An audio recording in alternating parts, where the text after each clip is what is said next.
목도하심으로 마지막 날 마지막 집회 이 제단의 주님 앞에 올려드리겠습니다. 다 같이 목도하시겠습니다.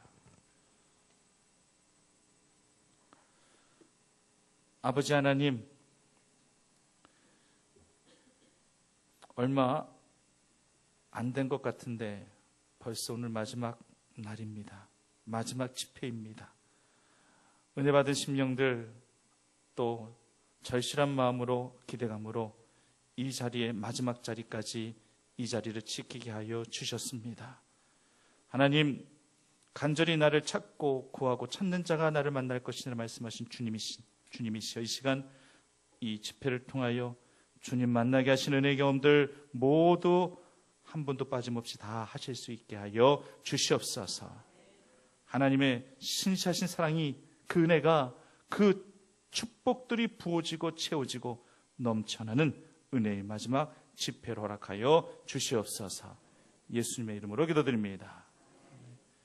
찬송가 314장입니다.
저를 대표해서 장기덕 장로님 기도해 주시겠습니다.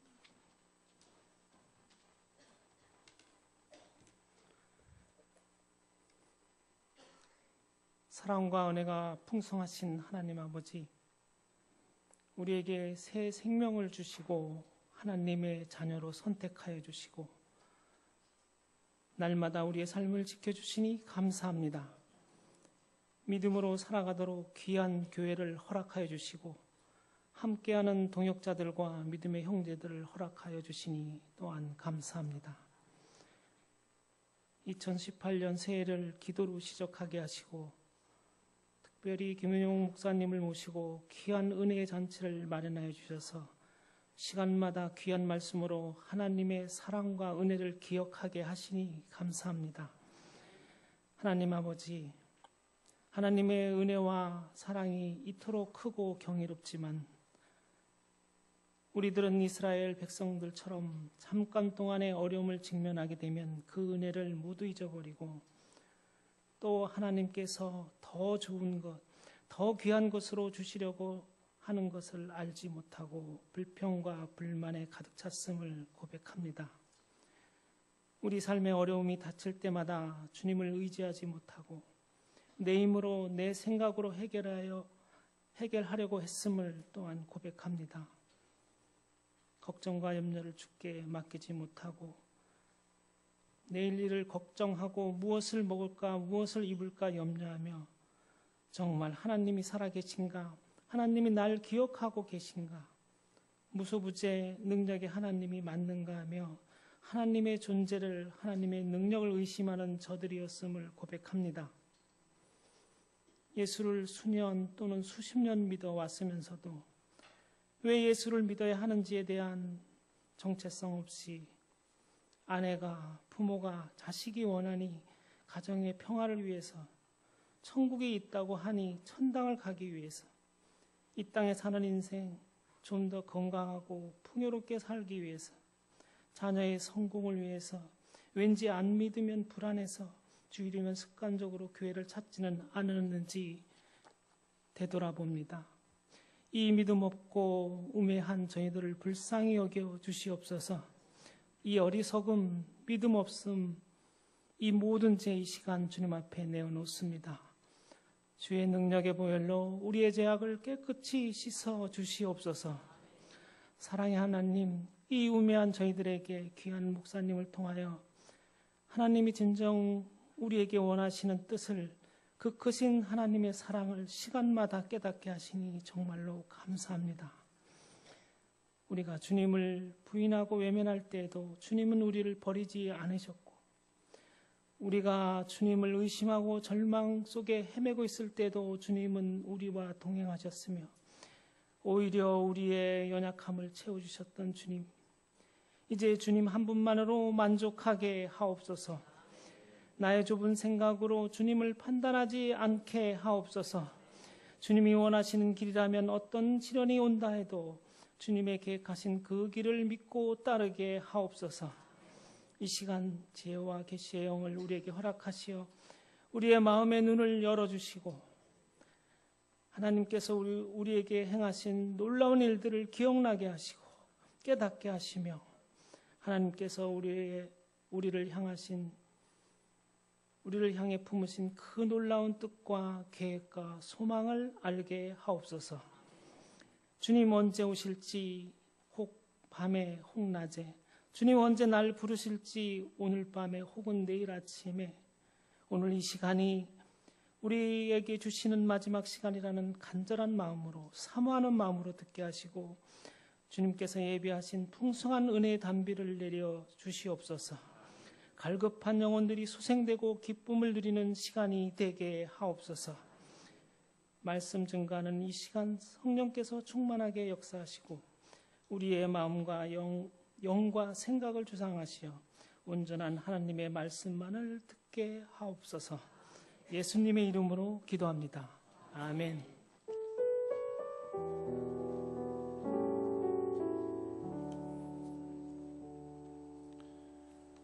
오늘 이 시간 저에게 주시는 하나님의 말씀입니다. 사도행전 27장 27절에서부터 37절까지 말씀입니다. 신약성경 236페이지,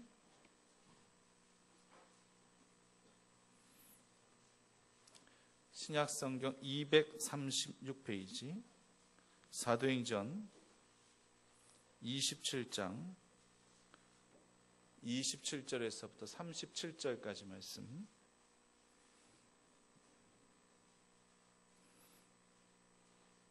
교독하겠습니다. 제가 먼저 읽겠고요. 그 다음 맨 마지막 절은 함께 읽겠습니다. 제가 먼저 읽습니다. 열 나흘째 되는 날 밤에 우리가 아드리아 바다에서 이리저리 쫓겨가다가 자정쯤 되어 사공들이 어느 육지에 가까워지는 줄을 짐작하고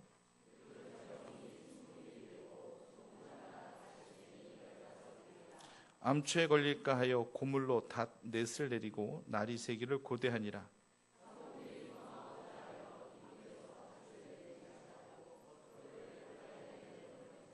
바울이 백부장과 군인들에게 이르되 이 사람들이 배 있지 아니하면 너희가 구원을 얻지 못하리라 하니 날이 새어가매 바울이 여러 사람에게 음식 먹기를 권하여 이르되 너희가 기다리고 기다리며 먹지 못하고 줄인 지가 오늘까지 10나흘인즉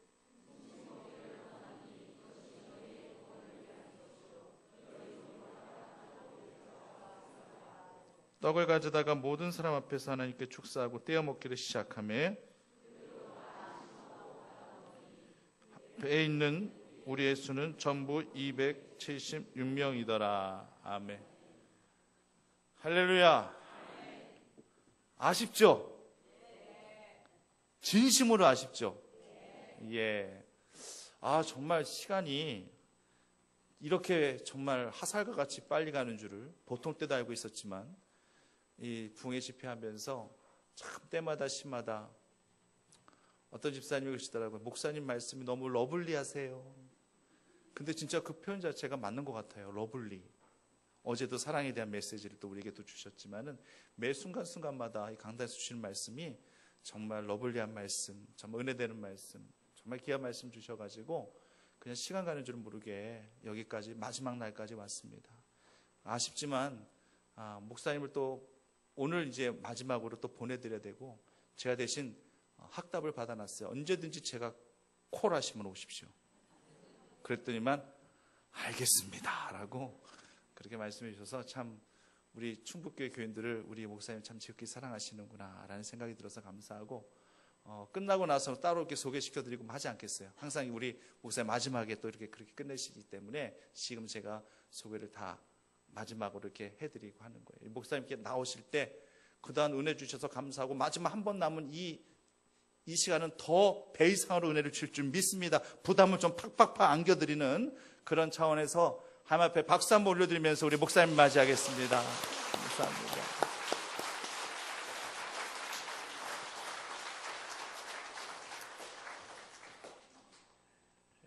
저의 젊음을 불태웠던 교회에서 우리 김 목사님도 젊음을 불태웠고 사실은 우리 김 목사님 사역하실 때 제가 있지 않았고 제가 사역할 때 김 목사님이 계시지 않아서 같은 교회 사역했지만 만나 뵙지를 못했었습니다. 그러다가 이번에 와서 먼저는 우리 충북교회가 얼마나 주님을 사랑하시고 또 신실하게 주님을 섬기시는지 그 모습을 뵈면서 저도 말씀 전하면서 저 자신이 신년에 많이 결단도 하고 은혜를 받았던 행복한 시간이었고요. 또 목사님과 사모님 얼마나 행복하게 사역하고 계시는지 역시 우리 김 목사님이시다 하는 생각을 가졌고 또 여러분들이 얼마나 사랑을 많이 주셨는지 우리 목사님 내 늦둥이 딸 미나가 얼마나 행복하게 새벽에도 행복하게 나오고 저녁에도 행복하게 오늘 저녁에는 빨리 교회 가자고 엄마한테 그렇게 재촉하는 모습을 보면서 우리 충북교회는 참 행복한 교회구나 하는 생각을 가졌습니다. 우리 같이 한번 그렇게 고백할까요? 행복합니다. 올 한 해가 주님 때문에 여러분 많이 좀 행복했으면 좋겠다 하는 생각이 듭니다. 제가 드린 예물 위해서 한번 기와 감사기도 하고 말씀 나누겠습니다. 하나님, 우리 성도님들이 이 저녁에도 주님 앞에 달려 나오면서 마음을 주님 앞에 올려드리고 마음 가장 깊은 곳에 고백을 하나님 앞에 올려드리고 주님을 향한 아름다운 사랑을 주께 떼어서 올려드리고 또 시간도 물질도 이렇게 하나님 앞에 떼어서 올려드립니다. 어제 저녁도 새벽에도 참 넘치도록 하나님께 예물들을 드렸는데 오늘 저녁에도 이렇게 많은 분들이 감사의 마음 가득 담고 하나님을 향한 사랑의 고백 가득 담아서 이렇게 귀한 예물을 준비하여 주님께 봉헌합니다. 하나님께 드린 예물입니다. 아버지의 영광을 위하여 아버지 기뻐하시는 사역을 위하여 주님의 몸된 교회를 위하여 아름답게 쓰여지는 예물 되게 하여 주시고 드린 손길들에게는 더 감사할 일들이 올 한 해 차곡차곡 채워질 수 있는 은혜를 허락하여 주옵소서. 신년 초에 여러 가지로 분주하고 바쁜 일들이 많지만 2주 동안 새벽을 깨우면서 하나님 앞에 무릎 꿇고 기도하면서 한 해를 시작했고 또 주께 말씀과 찬양으로 나아가 온전히 온 마음을 하나님께 드리며 이 새해를 시작하게 해주셔서 감사합니다. 메마른 땅을 걸어가도 물된 동산과 같이 되어지는 놀라운 복이 우리 성도님들 가정에 있게 하여 주시고, 또 마르지 않는 샘과 같은 놀라운 하늘의 은혜가 가정과 일터에 올 한 해도 넘쳐날 수 있도록 역사하여 주옵소서. 믿음이 없이는 누릴 수 없는 귀한 축복이 오니 주여 하나님께서 주신 축복과 은혜를 많이 누리고 행복해하는 우리 성도님들 한 분 한 분 될 수 있도록 역사하여 주옵소서. 이번 성회를 위해서 참 많이 수고한 분들이 있습니다.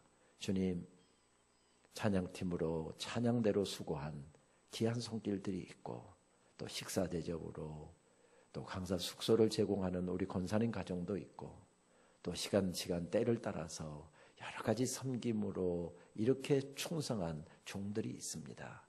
이른 새벽 늦은 저녁까지 긴 시간 앉아서 하나님의 말씀에 경청하고 텅 빈 가슴을 말씀으로 채우려고 발버둥쳤던 귀한 분들 한 사람 한 사람들에게 주여 크신 하늘의 복을 허락하여 주시고, 주님 섬긴 다음에 허전함은 없게 하여 주시고 감사와 기쁨으로만 넘쳐나는 놀라운 역사가 있도록 주장하여 주옵소서. 하루 종일 가정에서 일터에서 힘들게 일하다가 어떤 분은 저녁 식사도 거르고 이 자리에 나와 하나님을 경배하고 예배합니다. 주여 영광 받으시고 그들에게는 올 한 해 붙들고 살아갈 수 있는 귀한 말씀을 허락하여 주시어서 그 말씀 때문에 심령이 부흥케 하여 주시옵시고, 올 한 해 예배 생활이 달라지게 하시고 기도 생활이 달라지게 하여 주시고 찬양 생활이 달라지는 놀라운 역사가 있게 하여 주옵소서. 엄마가 섬기는 하나님, 아빠가 섬기는 하나님, 그 따라서 엄마 아빠 따라서 함께 섬기는 우리 사랑하는 아이들이 이 저녁에도 엄마 따라 아빠 따라 참 많이 나왔습니다. 하나님, 손을 들어 축복하옵나니 이 아이들에게 지혜의 복을 주시옵소서, 믿음의 복을 주시옵소서. 저들을 유혹하는 세상에 유혹들이 많고 문화가 있고 하나님 앞에 거역하는 흐름들이 있지만, 이 아이들이 말씀에 붙잡혀 믿음으로 걸어갈 때 올 한 해 저 아이들의 인생 속에 역사하시는 하나님의 능력의 손길이 있어 믿음으로 승리해가는 복된 아이들 될 수 있도록 인도하여 주옵소서. 예수님의 이름으로 축복하며 기도하옵나이다. 아멘. 말씀을 준비하다가 우연히 박성우 시인의 용서를 받다 하는 제목의 시를 읽었습니다. 이런 내용의 시입니다. 짝이 돈을 잃어버렸다. 몇 번이고 같이 찾아보았지만 잃어버린 돈은 나오지 않았다. 날 의심하는 거야? 너 아니면 가져갈 사람이 없잖아. 엉뚱하게도 짝이 나를 의심했다. 아니라고 부정할수록 자존심만 구겨졌다. 하늘이 백조각 나도 나는 결백하다. 기어이 교무실까지 불려가고 말았다. 담임 선생님도 나를 의심하는 눈치였다. 끝까지 아니라고 했지만 이번 한 번만 그냥 넘어가 준다며 너그럽게 다그쳤다. 몸이 부들부들 떨려왔고 이를 앙다물고 참아도 눈물이 났다. 내 짝은 우리 반 1등에다가 모든 선생님께 예쁨을 받는 애니까 어이없게도 나는 아무 잘못도 없이 용서를 받았다. 시인은 고등학교 교실에서나 있음직한 이 이야기를 시에다 담아내고서 도대체 무슨 이야기를 하려고 하는 것일까요? 짝이 돈을 잃어버렸답니다. 정말 걱정이 돼서 열심히 돈 찾아주려고 했는데 내가 호들갑을 떤다고 생각하면서 내가 돈을 훔쳐갔다고 나를 의심하는 겁니다. 나는 절대 짝에 돈에 손대지 않았습니다. 그런데 결국은 누명 뒤집어 쓰고 교무실까지 끌려갔답니다. 요즘에는 어떤지 모르지만 옛날 교무실 가면 선생님들이 책상 다 마주대고 이렇게 선생님들이 한 교실에 있었잖아요. 저기 내가 좋아하는 국어 선생님도 앉아 계십니다. 저기 내가 좋아하는 영어 선생님도 앉아 계십니다. 그런데 그 선생님들 앞에서 내가 꼼짝없이 돈 훔친 애로 누명 뒤집어 쓰고 그렇게 선생님들 앞에서 좀 수모를 당하고 있습니다. 그것도 정말 통곡하고 싶을 정도로 억울한데 아무 잘못도 없는데 용서까지 받았답니다. 여러분, 용서를 받는 일이 얼마나 행복한 일입니까? 그런데 아무리 용서를 받는 일이 중요하다 할지라도 내가 무엇을 잘못했을 때 그때 용서를 받아야 행복하는 것이지, 내가 아무 잘못도 안 했는데 용서를, 그런 용서 100번 받아봐야 행복하지 않습니다. 시인은 이런 이야기를 시에 담아서 우리들에게 무슨 이야기를 하려고 하는 것일까요? 인생길 걸어가다 보면 이런 억울한 일들, 이런 어려운 일들 많이 생긴다는 겁니다. 내가 무엇을 판단을 잘못하고, 내가 무엇을 선택을 잘못하고, 내가 무엇을 결정을 잘못했기 때문에 당하는 어려움도 있습니다. 내가 그런데 잘못하지 않았습니다. 내가 선택 잘못하지 않았습니다. 내가 판단 잘못하지 않았습니다. 그런데 손해를 보기도 하고요. 억울한 일을 당하기도 하고요. 심지어는 내가 아무런 잘못도 하지 않았는데 죽임을 당하는 일까지도 비일비재하게 일어납니다. 그래서 인생길은 살면 살수록, 걸어가면 걸어갈수록 얼굴에만 주름살이 생기는 것이 아니라 마음에도 주름살이 생기고 영혼에도 주름살이 생겨지는 것을 발견하게 됩니다. 오늘 사도행전 27장에서 만나는 사도 바울만 해도 그랬습니다. 젊은 날에 그는 예수님 만나고 얼마나 행복한 인생을 살았습니까? 예수님 때문에 행복했습니다. 그래서 그는 평생 교회를 섬겼고 한 영혼을 가슴에 품고 그 영혼들에게 우리 주님의 말씀을 전하고 복음을 전하는 기쁨으로 살았습니다. 그렇게 평생을 교회를 섬기고 사역자로 살았던 그에게도 이제 인생의 마지막 이제 단계가 펼쳐지는 겁니다. 몇 년이나 더 살 수 있을지 그는 하나님 앞에 깊이 기도합니다. 하나님, 내 인생이 얼마나 남았을까요? 앞으로 남은 인생길 어디에서 무엇을 하다가 우리 주님 앞에 가야 될까요? 우리 주님 만나야 될까요? 깊이 기도하고 있습니다. 그런데 하나님께서 그에게 거룩한 소원을 주시는 겁니다. 그게 무엇이었습니까?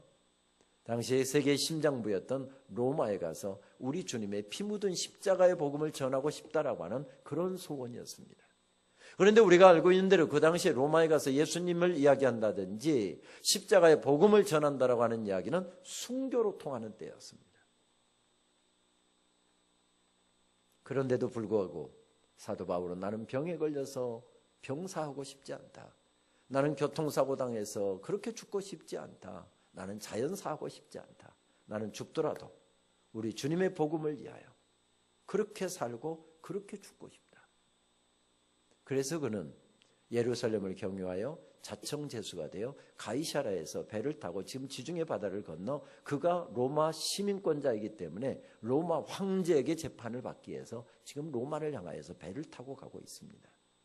몇 년 전 가이사라에 가보았더니 지금은 항구가, 옛날에 여기가 항구였다는데 섬돌이 여기 놓여 있더군요. 그런데 지금은 이만큼 막아져서 한 10m 정도가 육지가 됐는데 바로 2000년 전에는 여기가 항구였답니다. 그래서 사람이 배를 타거나 어떤 화물을 싣을 때는 전부 다 이 섬돌을 받고 배로 올라갔답니다. 그 섬돌에 서서 한참 떠날 수가 없었습니다. 2000년 전에 사도 바울도 이 섬돌을 받고 배를 타고 마지막 인생의 스테이지를 죽으러 가고 있었구나. 사도 바울은 죽으러 가고 있는지 다 알고 있었습니다. 그것이 마지막 인생길인지 알면서도 그렇게 가고 있었습니다. 이것이 얼마나 아름다운 모습입니까? 실제로 에베소 교회가 믿음이 식어지고 있답니다. 에베소 교회가 주님 사랑하는 열심이 점점 식어지고 있답니다. 그래서 에베소 교회 하루라도 들려서 하루 저녁 교인들 모아놓고 말씀이라도 전하고 일일 부흥회라도 하고 그렇게 가고 싶은데 에베소까지 들어갈 시간적인 여유가 없습니다. 그래서 사람에게 기별을 보내서 밀레도에서 에베소 교회 장로들을 만나자고 불렀습니다. 에베소 교회 장로님들이 깊이 기도하시는 분들이었던 모양이죠. 마지막 그들에게 하나님께서 주시는 말씀을 그들에게 권면하고 함께 기도하는데 에베소 교회 장로님들이 이것이 마지막 순간이라고 하는 것을 감지를 한 것입니다. 선생님이 이렇게 가시면 안 됩니다. 이렇게 가시면 죽습니다.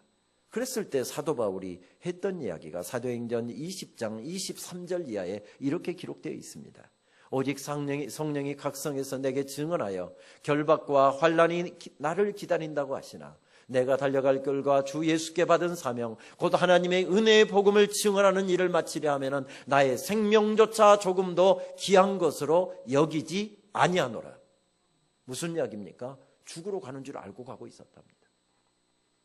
그런데 내 생명 기꺼이 주님께 드려서 복음을 위해서라고 한다면 기꺼이 내 생명도 드리겠습니다. 이런 마음으로 지금 그가 가고 있었다는 이야기입니다. 이렇게 가면 자기는 이제 로마에 가면 죽는 줄 알고 가고 있었다는 이야기입니다. 얼마나 귀한 모습입니까? 이렇게 평생 주님을 섬기고 인생의 노년도 인생의 마지막 것도 주님을 위해서 다 드리겠다라고 이렇게 주님 앞에 서 있는 종, 이런 예쁜 종에게는, 이런 예쁜 하나님의 사람에게는 하나님께서 좀 노년에 평탄한 길 주실 수 없는 분이십니까? 이렇게 귀하게 주님을 섬기고 마지막 것까지도 주님께 드리기 위해서 가고 있는데 가는 길에 풍랑이 일어났답니다. 예사 풍랑이 아니어서 죽을 것 같은 풍랑에 만나 허덕이면서 가야 했답니다.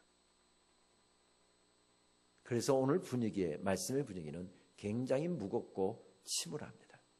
20절 말씀은 그래서 이렇게 기록되어 있죠. 여러 날 동안 해도 별도 보이지 아니하고 풍랑이 그대로 있으며 구원의 여망마저 없어졌더라.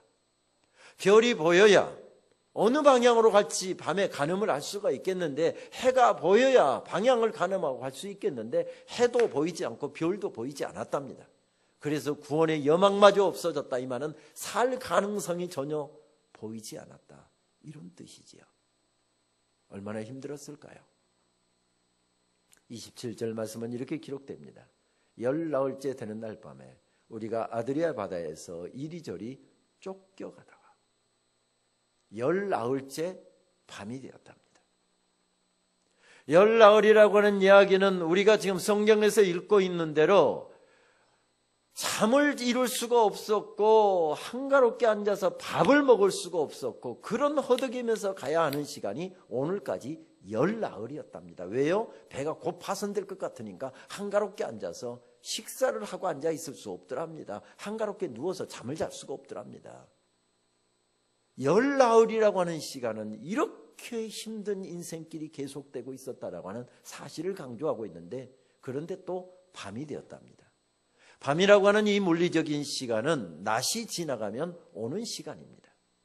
그러나 이것은 단지 낮이 지나고 나면 오는 물리적인 시간을 의미하고 있는 것이 아니라 그 정도로 지금 사도 바울이 가고 있는 길이 해도 보이지 않고 별도 보이지 않고 어느 방향으로 가야 살고 어느 쪽으로 가야 내가 죽지 않을 수 있을지를 가늠할 수 없는 이런 시간에 지금 서 있었다는 사실을 강조하기 위해서 밤이라는 단어를 은유적으로 사용하고 있습니다. 여러분, 이럴 때 전혀 괜찮았을까요? 사도 바울은 이런 지경이 되었는데도 찬송만 하고 눈도 깜빡도 않고 기도만 하고 있었을까요? 여러분들 표정 보니까 여러분들은 다 그러실 수 있는 표정일 것 같은데 저는 아직도 잘 안 됩니다. 목사된 지 30년이 됐는데도 지금도 잘 안 됩니다. 저희 집은 가족이 5명인데요. 그중에 목사는 딱 1명밖에 없습니다. 어릴 적에 애들하고 가정예배를 드리다 보면 큰애하고 둘째는 그래도 나이가 있으니까 가정예배를 정성껏 드리는데 늦둥이 딸은 어리니까 막 온 집을 휘젓고 다니고 예배 시간에도 집중을 안 하고 기도 시간에도 기도에 집중을 안 합니다. 그래서 제가 예배 끝나고 나서 예배 좀 잘 드리라고, 어리지만 그걸 좀 타이르려고 우리 집에서 제일 믿음 없는 사람, 그러면 아이들이 저요 하고서 뭐라고 대답하는가 하면 당연히 막내인 세라 이렇게 할 줄 알았더니 전부 다 손들고 아빠 이야기합니다. 이 나쁜 놈들 말이에요.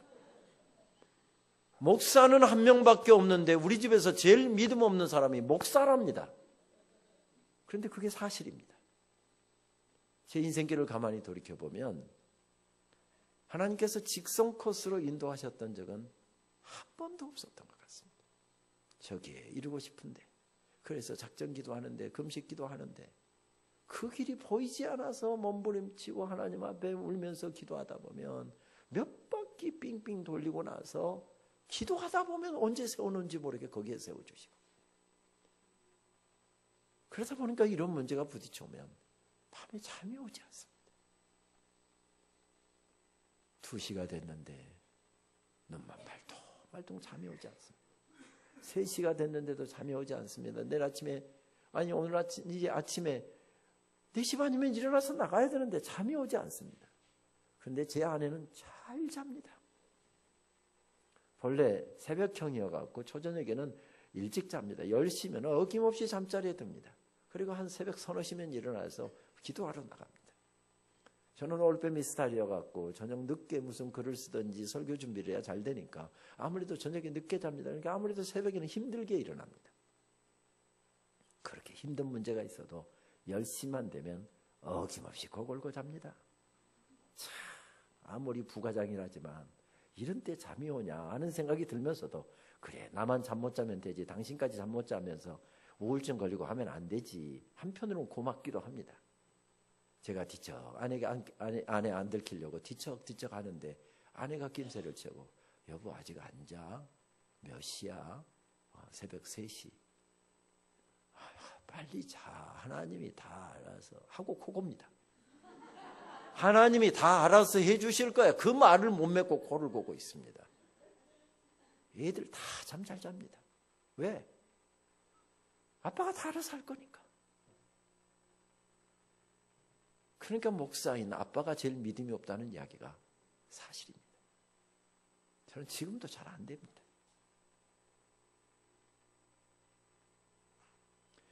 그 정도 신앙생활을 했으면, 그 정도 은혜를 받았으면, 그 정도 말씀 들었으면 잘 될 것 같은데 잘 안 됩니다. 평생 주님을 위해서 살았습니다. 하나님의 말씀 전하는 기쁨으로 살았습니다. 환난도 있었고 핍박도 있었고 답답한 일도 있었지만 주님께서 주시는 말씀에 감격하면서 평생 섬겼습니다. 그리고 마지막 순간도 주님께 내 목숨 드리겠다고 지금 가고 있는 길입니다. 그런데 풍랑이 일어나서 죽을 것 같습니다. 이런 때 사도 바울은 전혀 괜찮았을까요? 눈도 깜빡하지 않고 찬송만 하고 기도만 했을까요? 성경은 영웅담을 우리들에게 들려주고 있지 않습니다. 사실 영웅담을 기록했다고 한다면 초대교회 가장 위대한 지도자였던 베드로가 그렇게 형편없이 주님을 배반하고 무너졌던 기록은 싹 뺐을 것입니다. 반대하는 사람들이 있고 그를 죽이려고 달려드는 사람들이 있을 때 그 고난 많은 인생길을 걸어가면서 너무 힘들어서 때로는 하나님 앞에 하소연을 하기도 하고 사람을 원망하기도 하고 그런 사도 바울이 그렇게 했던 기록들은 성경에 다 뺐을 겁니다. 그런데 성경을 보면 그런 기록들이 그대로 있는 것을 보면 사도 바울을 영웅으로 만들고 베드로를 영웅으로 만들려고 했던 그런 것이 아예 없었던 것 같습니다. 그 정도 신앙생활을 했으면, 그 정도 말씀을 받았으면, 그 정도 목회를 했으면 잘 될 것 같은데 여전히 안 되는 자신의 모습을 바라보면서 탄식하듯이 외치고 있는 말씀이 로마서 7장에 나오잖아요. 오라 나는 공고한 사람이로다. 누가 이 사망의 늪에서 나를 구해주리요. 무슨 말씀입니까? 사도 바울도 그때 잘 안 됐다는 이야기입니다. 유난히 굴곡 많은 인생을 살았던 도종환 시인은 흔들리며 피는 꽃이라고 하는 시에서 이렇게 노래합니다. 사실 이 시는 여러 편의 시로도 노래로도 만들어진 시이지요. 흔들리지 않고 피는 꽃이 어디 있으랴. 이 세상 그 어떤 아름다운 꽃들도 다 흔들리면서 피었나니 흔들리면서 줄기를 곧게 세웠나니 흔들리지 않고 가는 사랑이 어디 있으랴. 젖지 않고 피는 꽃이 어디 있으랴. 이 세상 그 어떤 빛나는 꽃들도 다 젖으며 피었나니 바람과 비에 젖으며 피었나니 바람과 비에 젖으며 꽃잎 따뜻하게 피었나니 젖지 않고 가는 삶이 어디 있으랴. 흔들릴 수 있다는 겁니다. 비바람도 불어올 수 있답니다. 꽃잎이 찢어지기도 하고요. 잎사귀가 찢어지기도 하고요. 인생이 꺾어질 것처럼 그렇게 힘든 시간도 있답니다. 여러분 그런 점에서 우리 하나님 앞에서 솔직해지십시다. 힘들면 힘들다고. 안 되면 안 된다고. 목사이기 때문에 장로이기 때문에 교인들이 보고 있기 때문에 안 되면서도 되는 척 힘들면서도 안 된 척 이렇게 하지 말고요. 우리 하나님 앞에서 가면 벗고 그냥 솔직하게 하나님 힘들면 힘들다고 이야기합시다. 안 되면 안 된다고 이야기합시다. 그렇습니다. 흔들릴 수 있습니다. 예수님 믿어도 어려운 문제 오고요. 예수님 안 믿어도 어려운 문제 옵니다. 예수님 믿어도 풍랑이 일어나고요. 예수님 안 믿어도 풍랑이 일어납니다. 그러면 예수님 믿는 것하고 안 믿는 것하고 무슨 차이입니까? 차이가 없는 것입니까? 아닙니다. 풍랑이 일어날 수도 있고 흔들릴 수도 있고 허리가 꺾이는 것 같은 아픔과 고난의 시간도 있지만은 적어도 예수님을 믿는 사람은 그 어려움의 순간에 풍랑이 일어나는 바다의 한가운데서 어떻게 합니까? 다시 주님 앞으로 나아갑니다. 다시 말씀 앞으로 나아갑니다. 그리고 그렇게 나아가서 믿음의 꽃대를 세우고 기도의 꽃대를 세우고 예배의 꽃대를 세우고 말씀의 꽃대를 세우고 이것이 신앙생활이랍니다. 흔들릴 수 있지만 풍랑이는 바다에서 마지막 내 생명 바치기 위해서 가고 있는데 죽을 것 같은 바다에서 힘들 수 있었고 어쩌면 마음이 상할 수도 있었지만 그는 다시 주님 앞으로 나가고 있습니다. 말씀 앞으로 나가고 있습니다. 제가 지어낸 말씀입니까? 오늘 읽은 말씀 앞에 부분에 24절을 전후해 보게 되면 그 풍랑이는 바다 가운데서 죽을 것 같은 인생의 어려운 순간에 사도 바울은 하나님 앞으로 나가고 있습니다. 하나님 앞에 나가 솔직하게 자기 마음을 털어놓습니다. 하나님, 죽을 것 같습니다. 그런데 저 죽고 싶지 않습니다. 저는 절대 겨울바다에 빠져서 허우적거리다가 그렇게 물에 빠져서 수장되어 죽고 싶지는 않습니다. 그런데 주님, 죽을 것 같습니다. 그곳에서 기도의 꽃대를 세우고 믿음의 꽃대를 세우고 있습니다. 그랬더니 하나님께서 그에게 말씀을 주십니다. 24절 말씀. 바울아, 두려워하지 말라. 내가 가이사를 보아야 되겠고, 가이사가 누구입니까? 로마 황제의 존칭입니다. 죽을 것 같은데 죽지 않는답니다. 그래서 그는 그 말씀을 자기에게 주신 말씀으로 받습니다. 말씀을 먹습니다. 그리고 말씀을 머리끝에서부터 발끝까지 채웁니다. 세포 그 손끝에서 하나님의 말씀을 채우고 그 말씀이 손끝에서 춤추게 만듭니다. 그랬을 때 어떤 일이 일어납니까? 풍랑이 잔잔해집니다.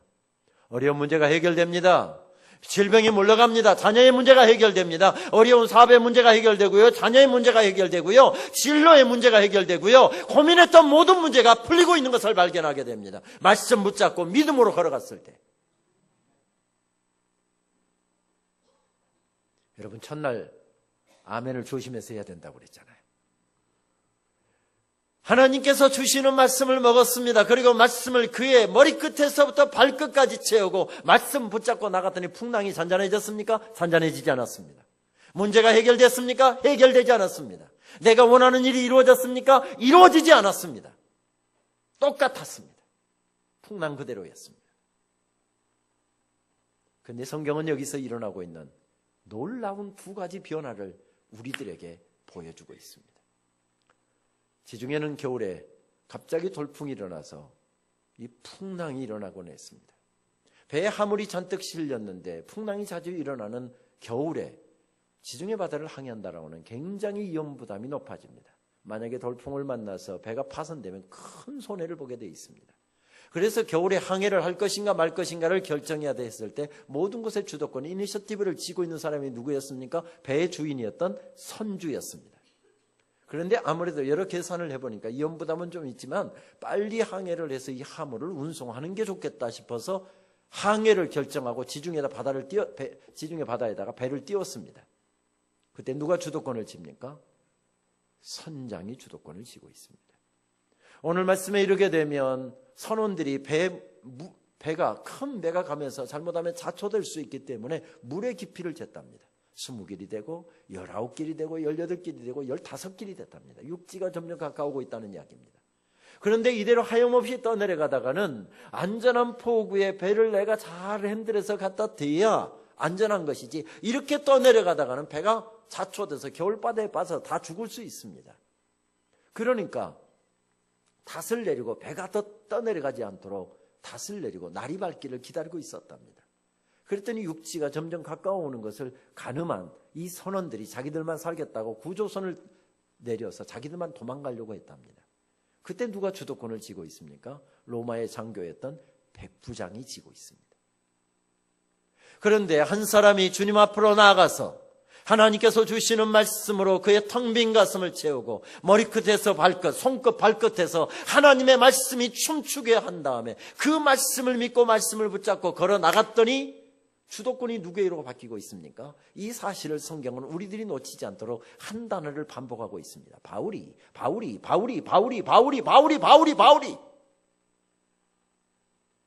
무슨 뜻입니까? 사도 바울은 죄수였기 때문에 거기서는 아무런 영향력도 행사할 수 없는 사람이었습니다. 그런데 이 지경이 되니까 한 사람이 은혜를 받고 한 사람이 주님의 말씀을 받고 말씀 붙잡고 믿음으로 걸어갔더니 거기서 일어나고 있는 역사가 무엇입니까? 은혜를 받은 그 사람을 통해서 복음의 영향력이 나가고 믿음의 영향력이 나가고 기도의 영향력이 나가고 이렇게 나가더라는 겁니다. 또 한 가지 사실을 성경은 우리들에게 이렇게 보여주고 있습니다.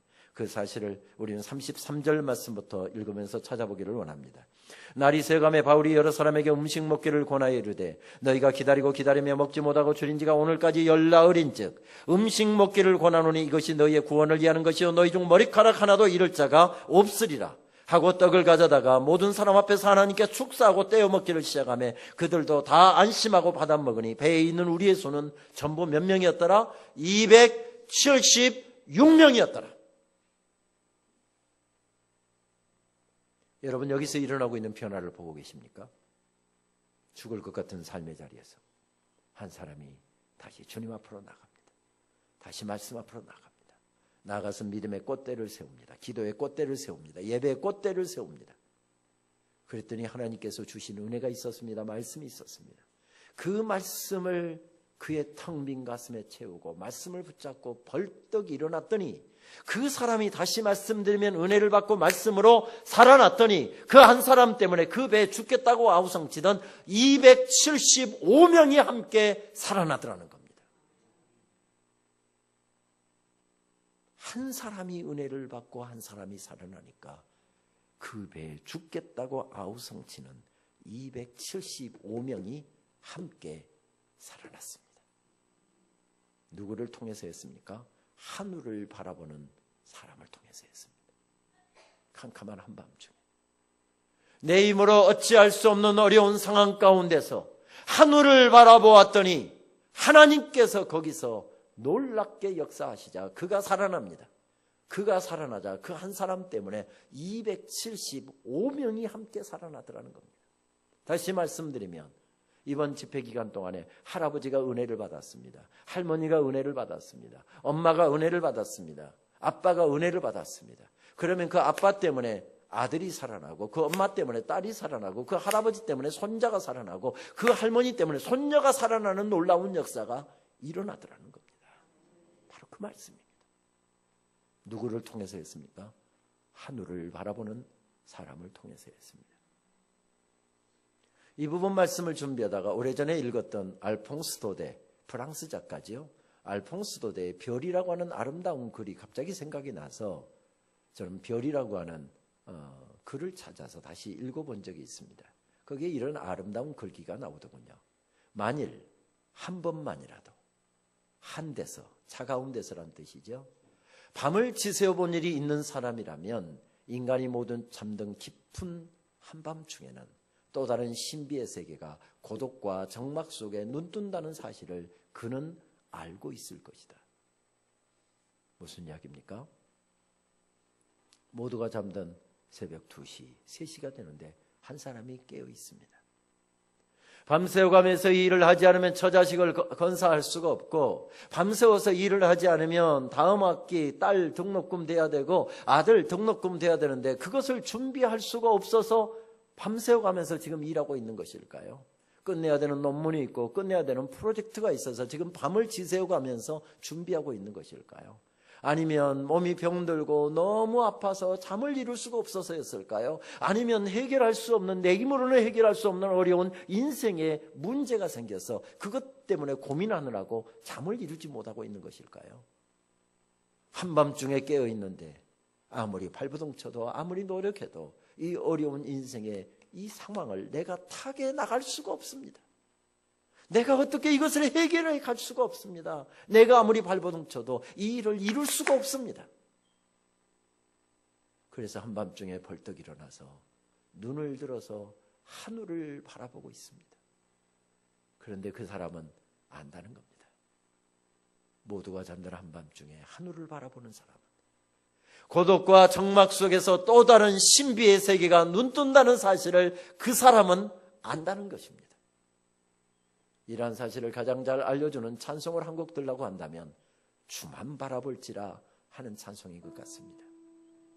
하나님 사랑의 눈으로 너를 어느 때나 바라보시고 하나님 인자한 길로서 언제나 너에게 기울이시니 어둠의 밝은 빛을 비춰주시고 너의 작은 신음에도 응답하시니 너는 어느 곳에 있든지 주를 향하고 주만 바라볼지라 주만 바라볼지라.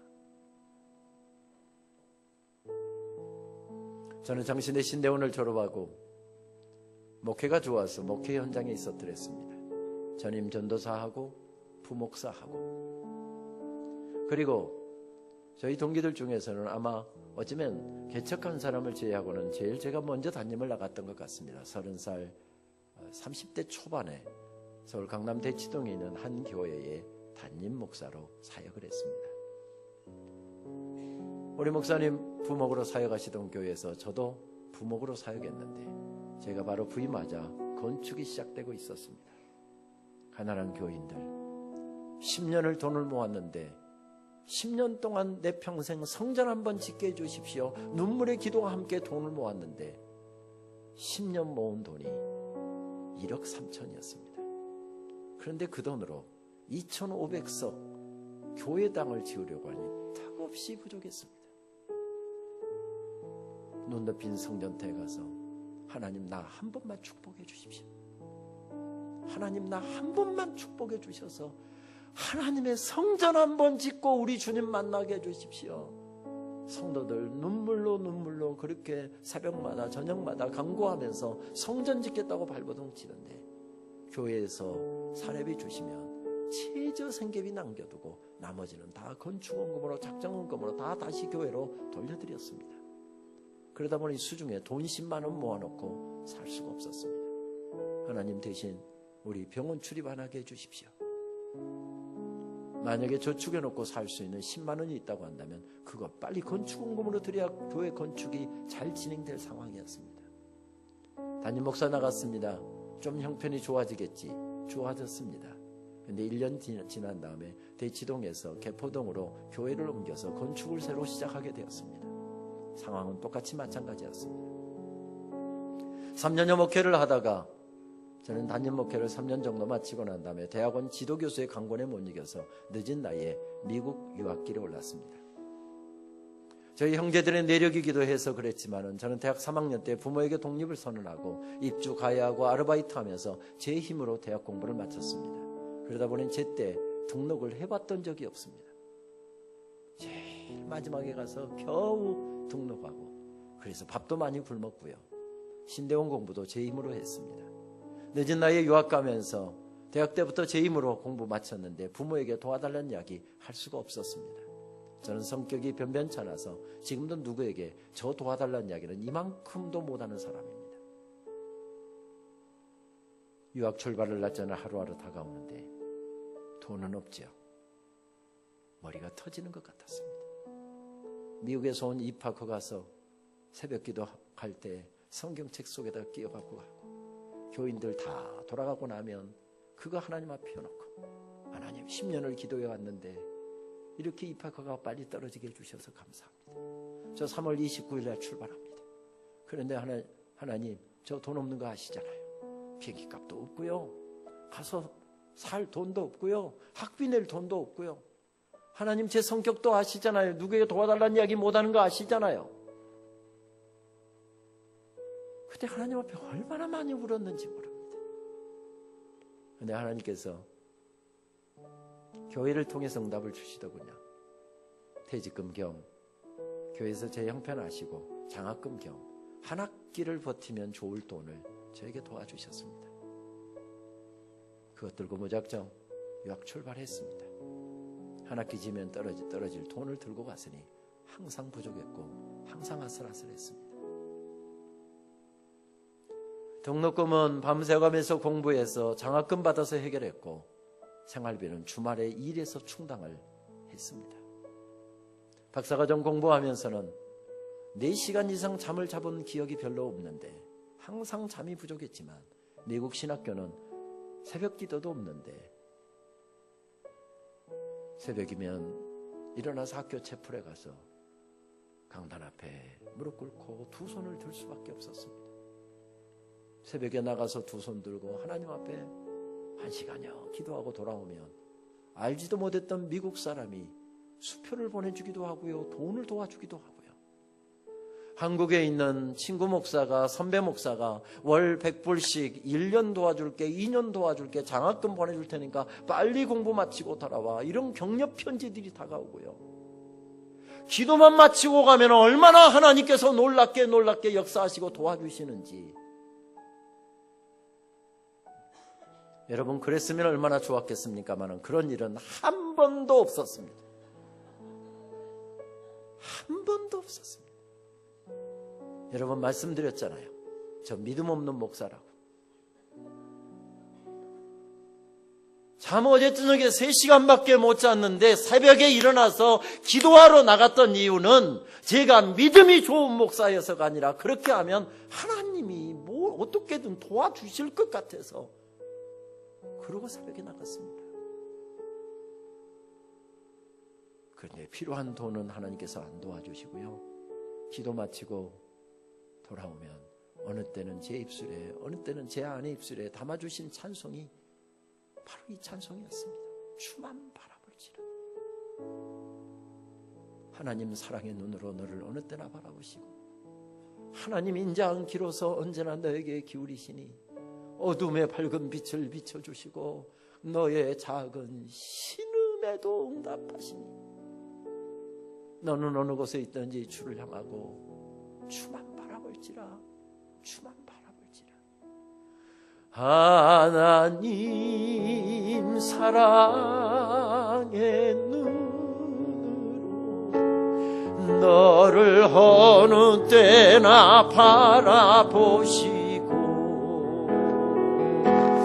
하나님 인자한 기로서 언제나 너에게 기울이시니 어둠의 밝은 빛을 비춰주시고 어둠의 밝은 빛을 비춰주시고 너의 작은 신음에도 응답하시니 너는 어느 곳에 있든지 주를 향하고 주만 바라볼지라. 한 번만 더 고백하겠습니다. 하나님 사랑의 눈으로 너를 어느 때나 바라보시고 하나님 인자한 기로서 언제나 너에게 기울이시니 어둠의 밝은 빛을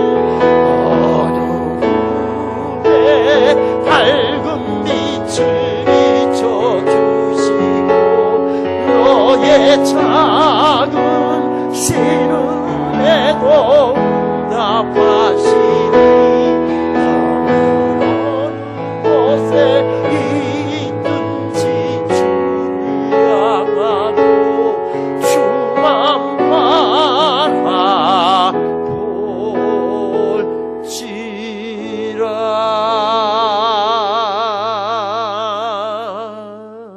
할렐루야. 육지가 가까웠기 때문이 아니었습니다.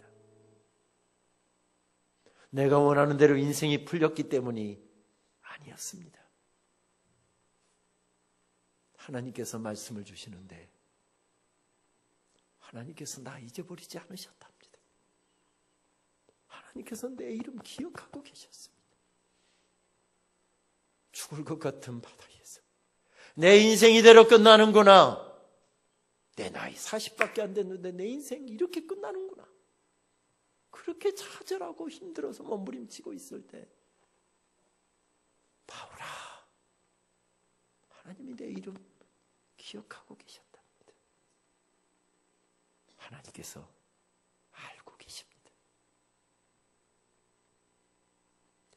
목장주가 새로 산 가축에게 마치 낙인을 찍어서 너는 영원히 내 것이다, 내 것이다, 그렇게 낙인을 찍듯이 하나님께서 사도 바울을 구원하실 때 한 번 낙인을 찍으신 다음에 여전히 인도하고 계시고, 내 아픔 알고 계시고, 내 눈물 알고 계시고, 내 한숨 알고 계시고, 내 눈물의 강구 알고 계신답니다. 어떤 사람은 신앙생활하다가 어려움이 부딪혀오고 이해할 수 없는 어려운 시험거리가 오고 답답한 일이 생겨서 어떤 사람은 주저앉아 버린 사람도 있고요. 어떤 사람은 하나님 떠나버린 사람도 있고요. 엉뚱하게 이단으로 신천지로 빠지고 그 게임에 빠져갖고 벗어나지 못하는 사람들도 있습니다. 어려운 문제가 부딪혀오니까 주저앉아서 하나님 원망하고, 그러다가 마음 우울해져서 우울증 걸리고, 그러다가 힘들어서 인생 포기하고 싶은 생각에 사로잡혀 살고, 그렇게 살아가는데 멀리 가는 물은 다르답니다. 그래서 박재삼 시인은 멀리 가는 물이라고 하는 시에서 이렇게 노래합니다. 멀리 가는 물이 있으니 흐린 물줄기를 만나도 때 묻은 물줄기와 뒤엉켜도 다시 맑아지며 멀리 가는 물 있으니 보아라 보아라 저기 멀리 가는 물을. 이 마지막 행을 읽다 보면 하나님의 음성을 듣는 것 같지 않습니까? 너도 힘드냐? 너도 답답한 일 있냐? 보아라 보아라 저 죽을 것 같은 삶의 자리에서도 하나님 바라보면서 믿음의 꽃대 세우고 믿음으로 걸어가고 있는 내 사랑하는 종을 너도 좀 보아라 보아라 보아라. 이거 우리 주님의 음성 아닙니까? 또 주님의 음성이면 아멘 한번 하셔야 되고요. 보아라 보아라 저기 멀리 가는 내 사랑하는 종을.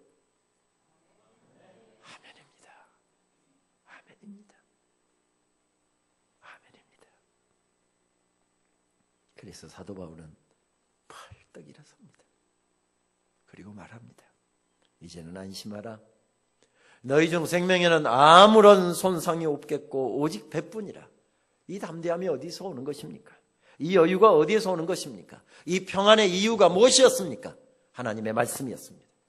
하나님께서 말씀을 주셨기 때문에 우리가 듣고 있는 이 말씀을 하나님께서 죽을 것 같은 삶의 자리에 서 있는 사도 바울에게 이 말씀을 주셨기 때문에, 내가 말씀을 받았기 때문에 사도 바울은 담대하게 일어섭니다.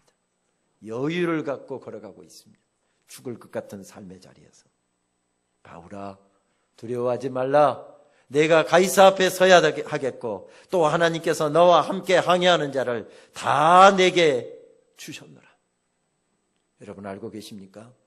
우리 인생이 힘들고 어려울 때 내 인생의 배경이 되어주신 분, 내 인생의 풍경은 황량한데 내 인생의 풍경이 되어주신 분, 나의 목자가 되어주신 분, 나를 안고 가시는 분, 내 이름을 기억하고 계시는 분, 그분이 내 인생의 풍경이 되어줬을 때 사도 바울은 그 황량한 들판에서도 죽을 것 같은 그 풍랑이는 바다에서도 그는 승리할 수 있었습니다.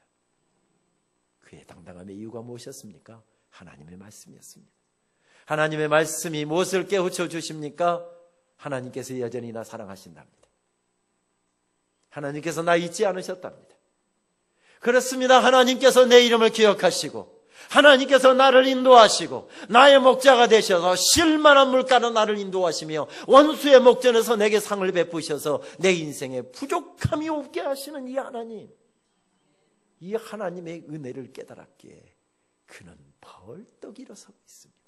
그의 당당함의 이유가 무엇이었습니까? 하나님의 사랑이었습니다. 고도현 시인은 한여름이라고 하는 제목의 시에서 그렇게 노래하더군요. 남녘 장 맞은다는 소리에 습관처럼 안부 전화 누르다가 이젠 안 계시지. 무슨 이야기입니까? 저 남쪽 고향에 80이 넘은 어머니가 혼자서 고향을 지키고 있습니다. 어머니 이제 우리 서울 올라와서 청주 올라와서 같이 살아요. 아무리 애원을 해도 어머니는 고향집이 편하고 고향 교회가 좋고 고향 친구들이 좋다면서 고향을 혼자 지키고 있습니다. 그래서 아들이 늘 아침 저녁으로 어머니에게 안부 전화합니다. 어머니 어떻게 편히 잘 주무셨어요? 아침 진지는 드셨고요. 저녁에 퇴근하다가 오면서 어머니 오늘 무슨 일 하셨어요? 고단하지 않으세요? 저녁 진지는 몇 시에 드실 거예요? 오늘 뭐 드실 거 있으세요? 아들이 늘 이렇게 아침 저녁으로 안부 전화했는데 어느 날 텔레비전 뉴스를 보니까 고향 쪽에 큰 비가 온답니다. 어머니 내일은 큰 비 온대요.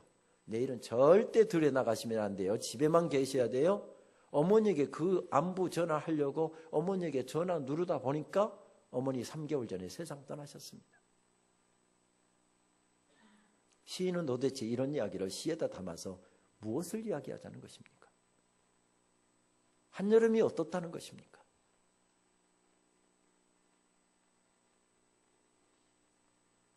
큰 사랑 받았는데 어찌 큰 사랑을 우리가 잊어버릴 수 있습니까?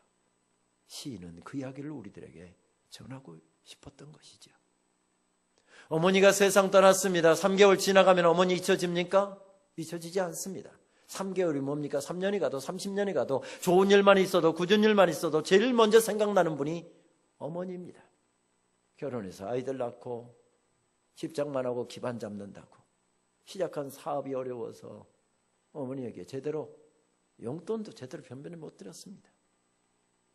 명절 때 부끄러운 손 돈 10만 원 넣어갖고 어머니 죄송해요. 제가 사업 좀 일으키고 나면 어머니 용돈 좀 넉넉하게 드릴게요. 부끄러운 손 내밀어서 그렇게 용돈 1년에 한두 차례 어머니께 드렸습니다. 그런데 이제 아이들도 다 커서 대학 다 졸업하고 취직들 다 했고요. 집도 장만했습니다. 사업도 이제 제법 규모가 있게 사업도 잘 되고 있습니다. 이제 어머님께 용돈도 좀 드릴 여유가 경제적인 여유가 생겼습니다. 어머니 고향교회 건축한다면서요. 어머니 권사님이시잖아요. 권사님이 헌금 좀 하셔야 되는 거 아니에요? 그래서 어머니 건축헌금 하시라고 통장에다 바로 전에 1,000만 원 입금했어요. 그럼 1,000만 원이 너무 큽니까? 한 500만 원으로 줄일까요? 그 돈은 어머니 다른 데 쓰지 마시고 고향교회 어머니 건축헌금 드리세요. 권사님이시잖아요. 그렇게 할 수 있는 경제적인 여유가 생겼는데 돈도 있고 마음도 있는데 믿음도 있는데 어머니에게 그렇게 해드리려고 보는데 어머니가 더 이상 이 땅에 안 계시는 겁니다. 왜 어머니를 못 잊는 것입니까? 큰 사랑만 받았지 제대로 어머니에게 보답도 못하고 제대로 감사도 못하고 그렇게 떠나보냈기 때문에 그렇습니다. 만세반석이 열린 곳에 내가 숨어 있으니 원수막이 손못대고 환란 풍파 없도다. 저는 이 찬송을 부르다 보면 끝을 못 맺고 울먹이게 되는 이유가 험한 세월 살아오시면서 저희 어머니가 가장 즐겨 부르셨던 저희 어머니의 애창 찬송이기 때문에 그렇습니다. 목사가 찬송 부르면서 운다 하니까 굉장히 존경하는 눈빛으로 쳐다보시는데 저는 유행가도 종종 부르고요. 유행가 부르다가 울기도 하고요. 은혜를 받을 때도 있습니다. 어머님의 손을 놓고 돌아설 때는 부엉새도 울었다고 나도 울었어. 찬송가 뒤적거리는 분이 있는데 그거 은혜스러워도 찬송가 아니에요. 남인수 선생이 옛날에 불렀습니까? 비 내리는 고모령이라는 노래죠. 제 컴퓨터에는 비 내리는 고모령이라는 노래가 영상 파일, 소리 파일, 가수별로 여러 버전이 있습니다. 종종 저는 그 노래를 꺼내서 들으면서 은혜를 받는데 제일 비가 확실하게 내리는 비 내리는 고모령이 장사익 씨가 부르는 비 내리는 고모령이더군요. 오늘 집회 마치고 가셔서 집에 가셔서 유튜브에다가 비 내리는 고모령 콤마 장사익 하고 치면 금방 확실하게 비 내리는 고모령을 들어볼 수 있을 겁니다. 어머니 생각이 나면 명절 다가오면 어머니 생신날 다가오면 어버이날 다가오면 어머니 기일 다가오면 마음에 어떻게 갈피를 잡을 수가 없어서 어머니가 그리워서 저는 어김없이 비 내리는 고모령을 꺼내서 듣습니다. 모르기는 몰라도 그 노래를 듣다 보면 울게 되니까 지난 추석 때는 올해는 내가 절대 비 내리는 고모령 안 듣는다. 길을 쓰다가 밤 11시에 결국 듣고서 그래서 또 한참 울었던 적이 있습니다. 올 설에는 절대 밤 11시 전에 자버리려고 그럽니다. 그런데 그 노래를 듣다 보면 어김없이 핍박이 시작됩니다. 제 아내로부터 오는 핍박입니다. 여보, 왜 그렇게 청승맞은 노래를 듣고 그래? 그래도 절대 저는 환난과 핍박에도 굴하지 않고 그 노래를 끝까지 듣습니다. 그러면 핍박이 더 가세되죠. 여보, 제발 볼륨 좀 줄여, 볼륨 좀 줄여. 볼륨 안 줄입니다. 이어폰 꺼내서 끝까지 그 노래 듣습니다. 저에게 사연이 있어서 그렇습니다. 저는 미국에서 다시 석사과정 밟고 석사과정 마친 다음에 막 박사과정하는 학교로 이사를 해놓았습니다. 그리고 지도교수들 먼저 찾아가서 아무래도 2명, 3명 앉아서 이렇게 토론식으로 박사과정 수업이 진행되는데 뭐 읽어야 될 책 양이 많은데 이거 읽어가지 않으면 토론에 참여할 수가 없는 겁니다. 그리고 미국 아이들하고 같이 공부하다 보면 아무래도 영어로 책 읽는 속도가 미국 아이들보다 떨어질 수밖에 없습니다. 그래서 3과목 세미나를 하는데 교수님들마다 찾아가서 읽어야 될 책을 소개받아서 도서관에 이만큼 책을 쌓아놓고 열심히 다음 학기 이제 진행될 세미나를 준비하고 있었습니다. 근데 한국에서 제 누이로부터 국제 전화를 받았는데 제2로 10살 터울에 형이 한 사람이 있는데 그 형이 폐암 3기 진단을 받았다는 겁니다. 얼마나 산다고 하더냐 했더니 3개월 살면 많이 산답니다. 저에게 참 많은 영향을 주었던 형이었습니다. 고신측 장로님이었죠. 형이 장로가 된다고 했을 때, 장로 임직한다고 했을 때 저는 정말 제일 먼저 뛰어가고 싶었습니다. 근데 미국에 있어서 갈 수가 없어서 형에게 A4 용지로 빡빡하게 컴퓨터로 타이핑을 해서 5장 편지를 보냈던 기억이 납니다. 그 내용을 다 기억할 수 없지만은 형에게 그런 내용의 편지를 써보냈습니다. 형님, 좋은 장로님 되셔야 합니다.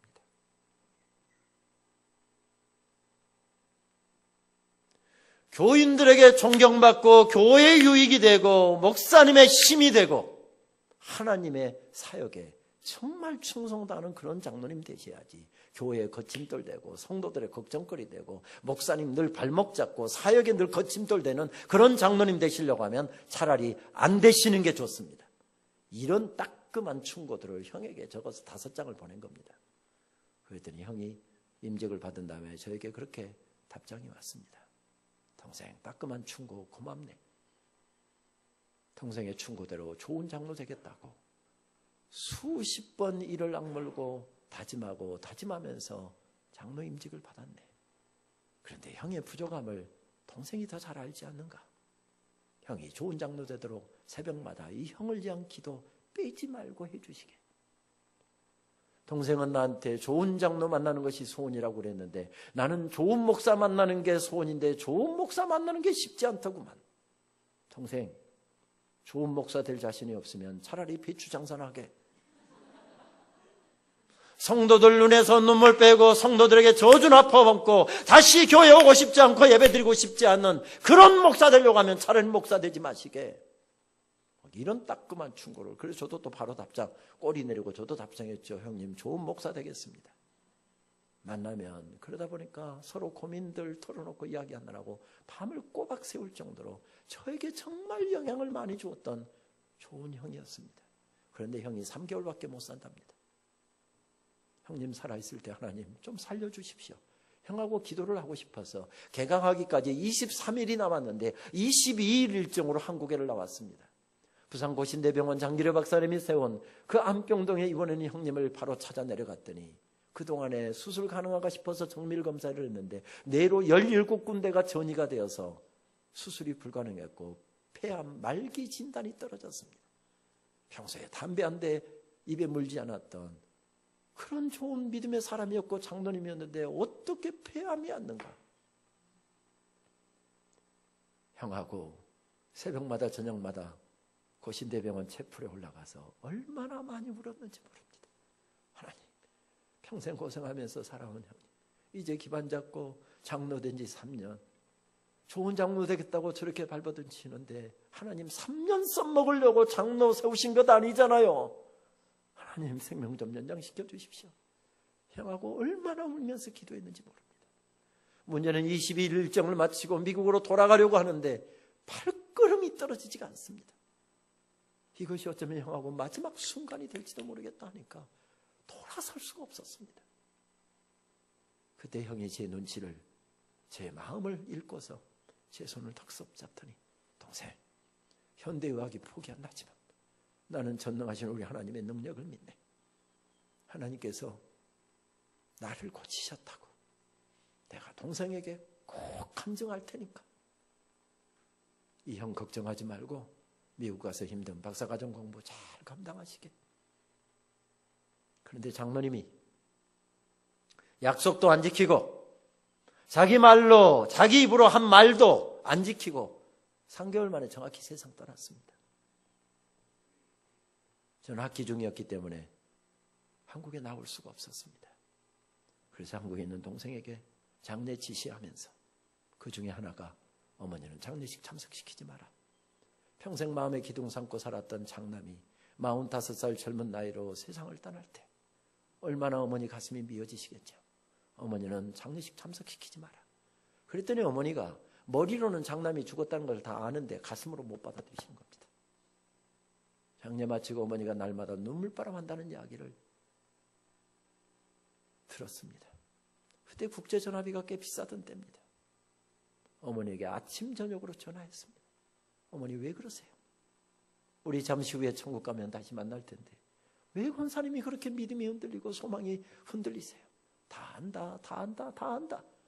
그래 놓고 전화 빨리 끝내자고 전화 끝내고 난 다음에 누이들한테 걸려온 전화에 의하면 어머니가 교회 가시다가 갑자기 아들 생각나면 그냥 곱게 차려입고 가다가 찬송가 길바닥에다 내팽개쳐 놓고 땅을 치고 형 이름을 부르면서 그렇게 통곡을 하신다는 겁니다. 그래서 어머니 1호차 코스옥을 마치고서 한국에를 다시 나왔습니다. 다른 일정 잡지 않고 어머니 모시고 고향에 있을 때 어머니가 얼마나 좋아하시던지요. 그런데 문제는 일정 마치고 미국으로 돌아가려 하는데 동구 밖에서 어머니가 제 손을 두 손으로 딱 부여잡고 똑같은 말씀만 계속 반복하시는 겁니다. 너를 언제 또다시 볼 거냐? 너를 언제 또다시 볼 거냐?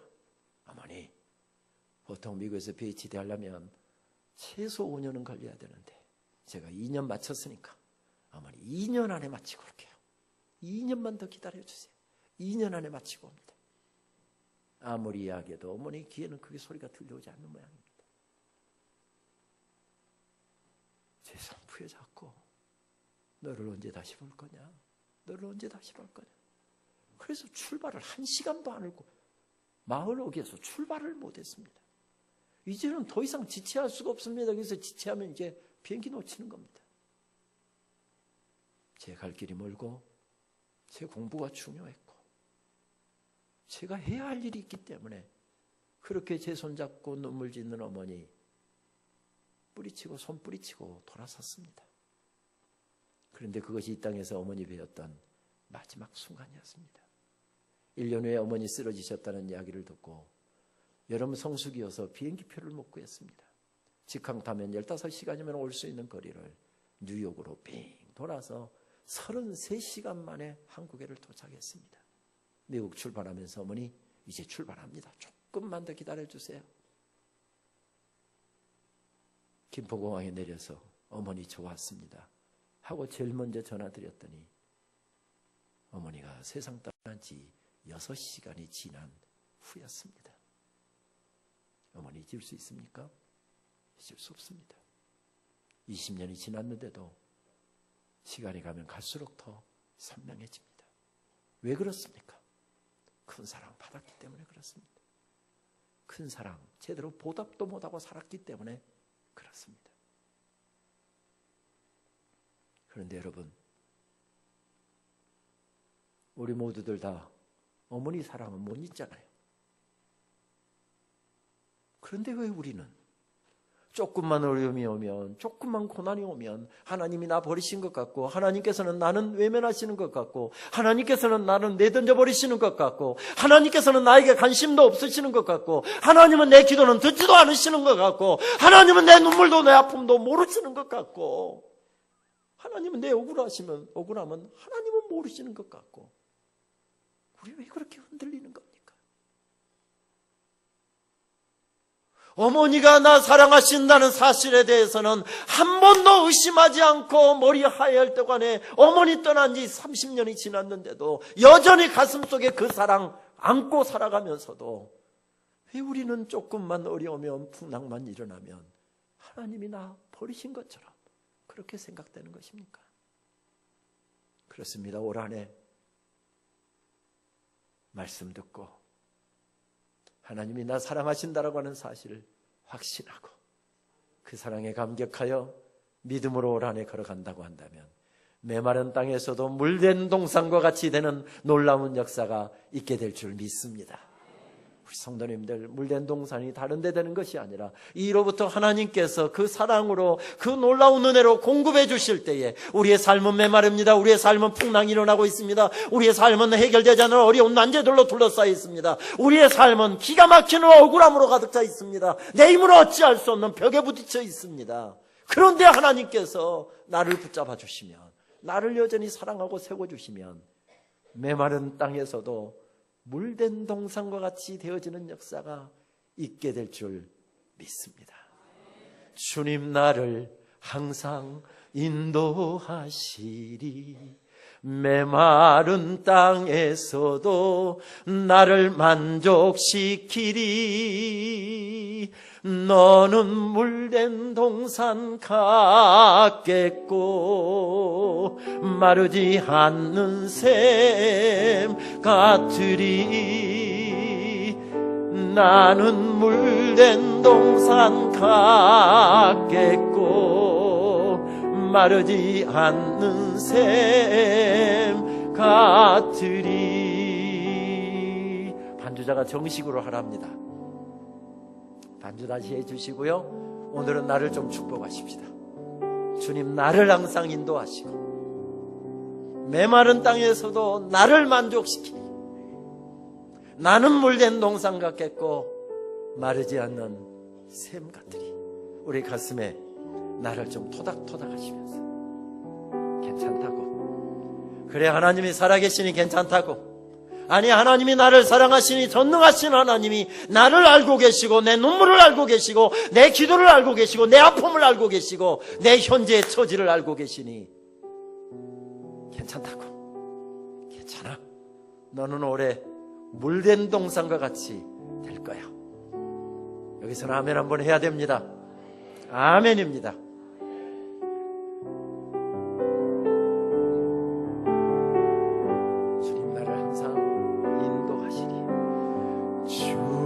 나를 항상 인도하시리. 메마른 땅에서도 나를 만족시키리. 나는 물된 동산 같겠고 마르지 않는 샘 같으리. 나는 물된 동산 같겠고 나는 물된 동산 같겠고 마르지 않는 샘 같으리. 주님 나를 항상 인도하시리. 주님 나를 항상 인도하시리. 메마른 땅에서도 나를 만족시키리. 나는 물된 동산 같겠고 나는 물된 동산 같겠고 마르지 않는 샘 같으리. 나는 물된 동산 같겠고 마르지 않는 샘 같으리. 할렐루야. 우리가 고백한 그대로 그 축복이 우리 성도님들의 가정에, 일터의 인생길에, 자녀들의 삶 가운데 그대로 이루어지는 역사 있게 되기를 바랍니다. 너도 중요하지만 주님 너를 항상 인도하시리. 그것도 중요하지만 내가 먼저 살아야 되겠습니다. 백부장도 살아야 되고 거기에 있는 275명도 살아야 되지만 내가 먼저 살아야 다른 사람 살릴 수 있기에 나는 물된 동생 같겠고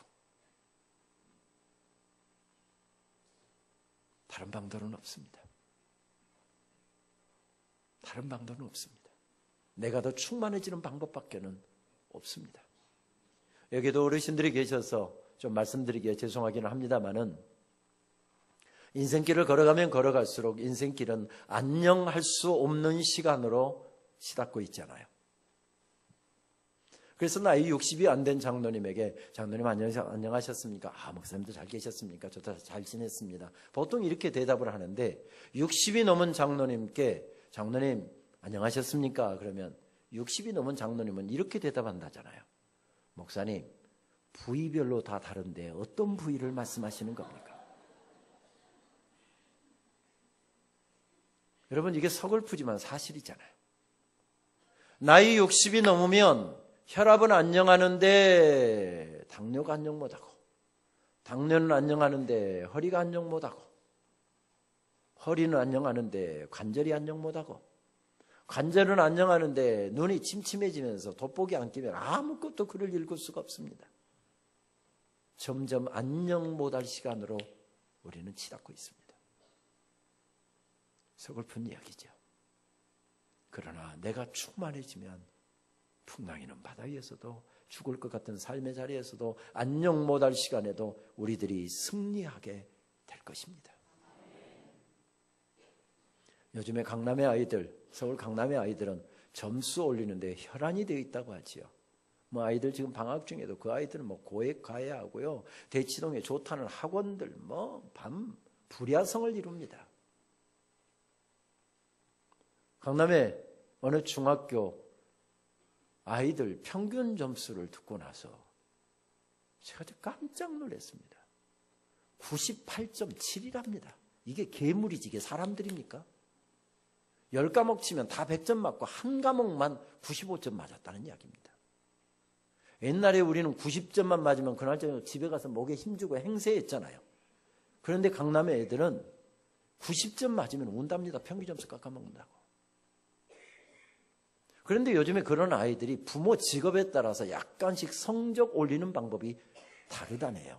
예를 들면 성형외과를 하는 의사 아들은 성적을 몰라보게 올리고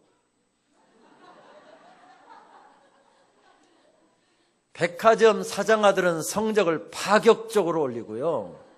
한의사를 하는 한의사 아들은 성적을 한 방에 올린다네요. 사우나를 경영하는 사우나 사장 아들은 성적을 때를 기다렸다 올리고 건설회사를 하는 건설회사 사장 아들은 성적을 탄탄하게 올리고 사도 바울은 어떻게 그 죽을 것 같은 바다 위에서 믿음의 지수를 높였던가요? 다시 주님 앞으로 다시 말씀 앞으로 하나님께서 주신 말씀 가슴에 채우고 손끝 발끝에서 하나님의 말씀이 춤추도록 하면서 예배의 꽃대 세우고 기도의 꽃대 세우고 말씀의 꽃대 세우고 그렇게 믿음의 꽃대 세우면서 나갔을 때 그가 충만해졌을 때 그는 승리하고 있는 것을 발견하게 됩니다. 다른 방도는 없습니다. 내가 더 충만해지는 방법밖에 없습니다. 그래서 2세기 말의 교부였던 이레니우스의 이야기를 저는 참 좋아합니다. 몇 년 전에 발간한 제 책 서문에 아예 그 글귀를 아예 제일 크게 써 넣었습니다. 살아있고 충만한 한 사람은 하나님의 영광이다. 살아있고 충만한 엄마, 하나님의 영광이랍니다. 살아있고 충만한 아빠, 하나님의 영광이랍니다. 살아있고 충만한 목사, 살아있고 충만한 장로, 살아있고 충만한 안수집사, 살아있고 충만한 권사, 하나님의 영광이랍니다. 하나님, 내가 그 사람 되게 해주십시오. 살아있고 충만한 한 사람, 그래서 하나님의 영광이 되는 사람 내가 되게 하여 주옵소서. 내가 되게 하여 주옵소서. 그렇습니다. 올 한 해 연초부터 목사님과 함께 2주 동안 특별 새벽기도 하시고 또 사흘 동안 연초 바쁜 시간 쪽에서 이렇게 말씀 앞으로 나가고 이렇게 기도 가운데 찬양 가운데 나가신 여러분들 하나님께서 한 분 한 분 올 한 해 놀라운 하늘의 복으로 채워주시기를 바랍니다. 다른 방법은 없습니다. 우리가 더 충만해지는 방법밖에는 없습니다. 작년 5월 저는 지방의 한 교회에서 주일 설교를 하게 되었습니다. 6개월 안식월을 가는 동기 목사가 와서 6개월을 좀 강단을 맡아달랍니다. 저희 장신대 교수들은 월요일이 제일 바쁜 날입니다. 왜냐하면 목사님들이 쉬는 월요일에 대학원, 여러 가정대학원이 일반 대학원, 목회 전문 대학원, 무슨 교육대학원 여러 대학원들이 있는데 그 대학원들의 강의가 주로 월요일에 이루어지기 때문에 그렇습니다. 지방이라고 거리가 멀다고 설교해 달라는데 목사가 안 갈 수가 있습니까? 가지만은 이게 서울로 올라오는 길이 주일날은 너무 고속도로가 막히기 때문에 가급적 학기 중에는 이제 지방 부탁이 오면 그냥 거절을 합니다. 그리고 가능하면 제가 방학 때 가겠다고.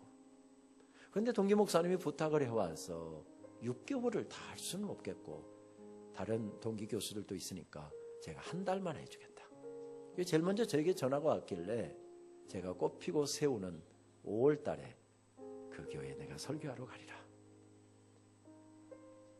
제가 5월 달을 딱 선택했는데 저는 기가 막힌 선택이라고 생각했는데 첫 주 갔다 와서는 잘못된 선택이었구나. 왜냐하면 꽃 구경 가는 사람들이 얼마나 많은지. 대중교통을 이용하기가 어려운 지역이어서 차를 끌고 갔습니다. 가는데 3시간 걸렸습니다. 올라올 때 5시간이 걸리더군요. 저도 시간을 다투면서 사는 사람인데 주일날 30분 11시 예배 30분 딱 설교하려고 오면서 가면서 8시간을 소비하고 또 토요일날 하루 종일 설교 준비하느라고 그 하루 종일 앉아 있어야 되고. 그래서 제가 그냥 솔직히 성도님들에게 말씀드립니다. 오가는 길이 썩 그렇게 해피하지는 않았습니다. 6개월 한다고 했으면 큰일 날 뻔봤다.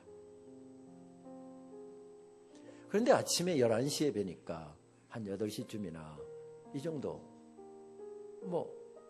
한 7시 반쯤이나 출발하면 됩니다. 그런데 꽃 구경하는 사람들이 날씨가 점점 풀리니까 점점 많아지기 시작하는데 11시에 뵈 이게 달 수 있을까 아슬아슬해서 아예 그냥 아침 6시에 출발을 했습니다. 토요일날 설교 준비 다 해놓았습니다. 그런데 새벽 4시에 눈이 떠지는 겁니다. 오늘 지방까지 갔다 와야 되는데 아직 1시간 더 자면 되겠다 하고 눈을 더 붙이려고 하는데 잠이 오지를 않습니다.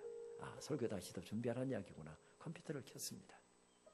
저는 설교를 준비하거나 글을 쓸 때면 조용하게 음악 클래식이나 찬송가를 틀어놓고 합니다. 그날은 바이올린으로 연주되고 있는 찬송곡을 틀어놓고 설교를 손질하고 있었습니다. 그리고 6시가 다 돼가니까 이제 출발해야 되겠구나 하고서 양복을 챙겨 입으려고 보니까 다려진 아이사스가 없는 겁니다. 아내는 그거 세탁소에다 갖다 맡기라 하지만 괜히 맡기러 가고 찾으러 가는 게 더 번거로워서 제가 한 5-6벌 세탁을 한 다음에 그거 한꺼번에 데려놓고 한 벌씩 꺼내서 입는데 분명히 한 벌이 있다고 생각했는데 없었습니다. 다행히 세탁된 것은 있었습니다. 그것을 다리미판에다 딱 펼쳐놓았지요.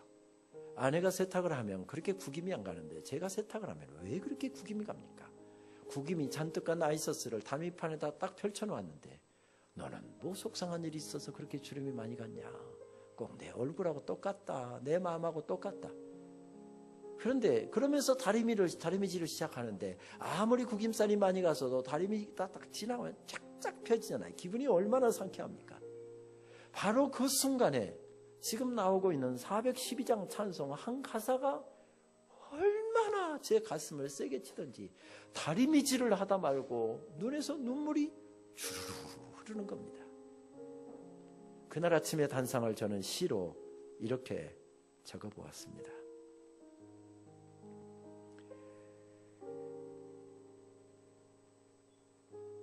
오늘 저날 설교 다시 점검하고 아내가 없는 아침 해야 할 일 한 가지 더 셔츠 다림질. 많이도 구겨진 셔츠가 꼭 내 얼굴 같다, 내 마음 같다. 다림이 지나가는 길목마다 모든 주름 활짝 다 펴진다. 우리 모두 다 예수를 친구 삼아 참 평안을 누리시라. 눈물로 찬송 따라 부르며 내 인생의 주름도 내 속의 모든 부끄러움도 이렇게 펴 주옵소서.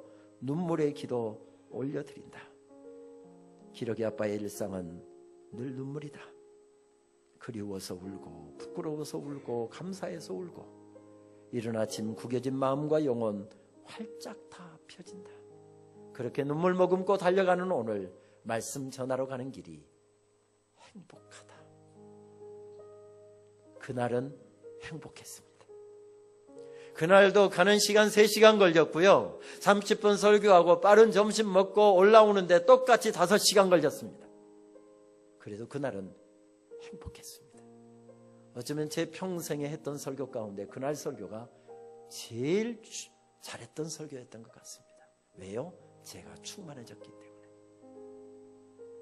다른 방도는 없습니다. 험한 세상길 걸어갈 때 참된 평화 세상에선 찾지 못할 것입니다. 우리 모두 다 예수를 친구 삼아 참 평안을 누리겠대. 평화로다 하늘 위에서 내려오네. 그 사랑의 물결이 영원토록 내 영혼을 덮으소서. 더 충만해지십시다. 하나님의 말씀 들었으니 우리 벌떡벌떡 일어나서 올 새해를 힘차게 달려가십시다. 메마른 땅에서도 주님께서 물된 동산과 같이 만들어 주실 것이고 마르지 않는 샘과 같이 허락해 주실 것입니다. 이 땅 위에 험한 길 가는 동안 헛된 평화가 어디 있나. 우리 모두 다 예수를 친구 삼아 참 평안을 누리겠네.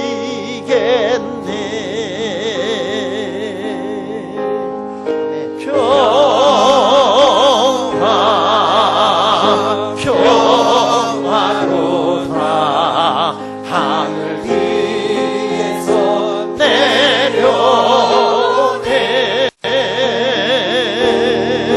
그 사랑의 물결이 영원토록 내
사랑하는 여러분,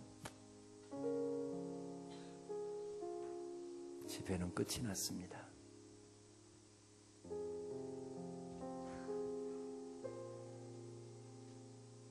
그런데 집회를 하는 것이 중요하지 않습니다. 은혜를 받는 것이 중요하지 않습니다.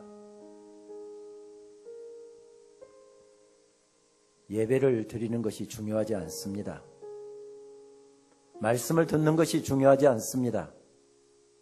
중요한 것은 말씀을 들은 다음이 중요하고, 중요한 것은 예배를 드린 다음이 중요하고, 중요한 것은 은혜를 받은 다음이 중요하고, 중요한 것은 집회가 끝난 다음이 중요합니다. 사흘 동안 목이 터져라 찬양하고 기도하고 이른 새벽부터 늦은 저녁까지 하나님 앞에 내 온 마음을 쏟아놓고 기도하고 하나님께서 주시는 말씀을 가슴에 우리는 담았습니다. 중요한 것은 그 이유가 중요합니다. 나의 힘이 되신 여호와여, 내가 주님을 사랑하나이다. 하나님이 내 인생의 주인이십니다. 하나님이 대장이십니다. 이 고백 새하지 마시고, 이 고백 희미해지지 마시고, 이 고백 잃어버리지 마시고 그 고백으로 살았으면 좋겠습니다. 새해를 시작했는데 주님이 내가 걷는 그곳에 함께 계신답니다. 메마른 땅에서도 함께 계시고, 풍랑이는 바다에서도 함께 계시고, 죽을 것 같은 시간에도 함께 계시고, 펄펄 나르는 중년의 때도, 잘 나가는 젊은 날에도, 외로운 노년에도 하나님이 거기에 함께 계신답니다. 그 하나님의 손잡고 동행했던 에녹의 삶을 놀랍게 인도하시고 요셉의 생애를 놀랍게 인도하셨던 하나님께서 하나님과 동행하는 사람들에게는 특별한 방법으로 인도하신답니다. 주님과 함께 가는 길이 얼마나 좋습니까?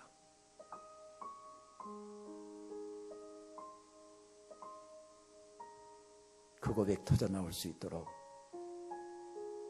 우리 올 끝자락 성구영신 예배를 드릴 때 주님과 함께 걸어왔던 그 길들이 얼마나 행복했습니까? 얼마나 좋았습니까? 그 고백을 하나님 앞에 올려드릴 수 있도록 올 한해 남은 시간들 하루하루 한 주 한 주를 주님 손잡고 함께 동행하는 삶을 오늘부터 우리 시작하십시다. 평생 갚아도 갚을 수 없는 놀라운 사랑을 받았기에 오늘이 마지막 예배인 것처럼, 오늘이 마지막 찬양인 것처럼, 오늘이 마지막 봉사인 것처럼 내 사랑하는 사람 등 한번 두들겨 주는 것, 내 사랑하는 아이들 허그 한번 해주는 것, 내 사랑하는 사람 한번 허그해 주는 것, 더 따뜻하게, 더 정성을 다해서 올 한 해가 마지막인 것처럼 우리의 사랑 이야기를 더 아름답게 우리 써내려가십시다. 인생의 깊고 깊은 골짜기에서도 여기까지 인도하신 하나님께서 걸음마다 장래도 인도하실 줄 믿고 그렇게 주님과 동행하며 주님 손잡고 믿음으로 걸어갈 때 여호와는 나의 목자시니 내가 부족함이 없으리로다. 그 고백으로 살고 그 고백을 우리의 사랑하는 아이들의 가슴 속에 심어주고 믿음의 유산으로 물려주는 복된 올 한 해를 살아가십시다. 주님 이러한 삶을 살기 위하여 살아있고 충만한 한 사람, 그래서 하나님의 영광이 되는 사람, 주여 내가 되게 하여 주옵소서.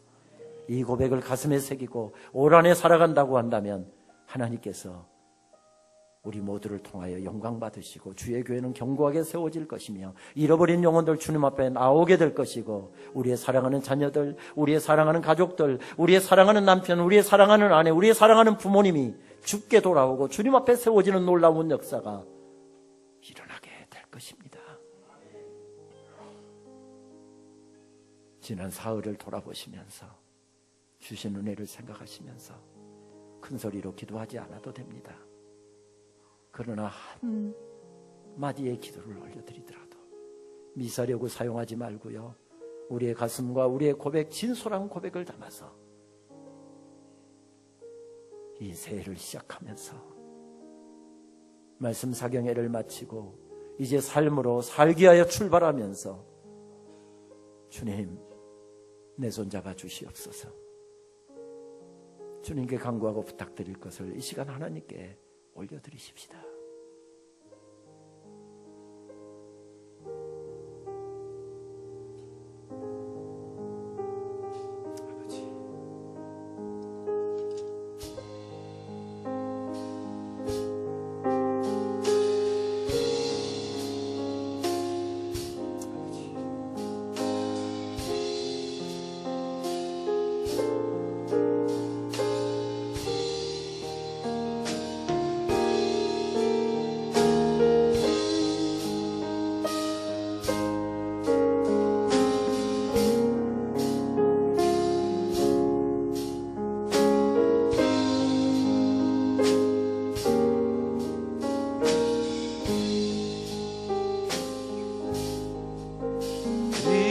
땅 위에 험한 길 가는 동안 참된 평화가 어딘가.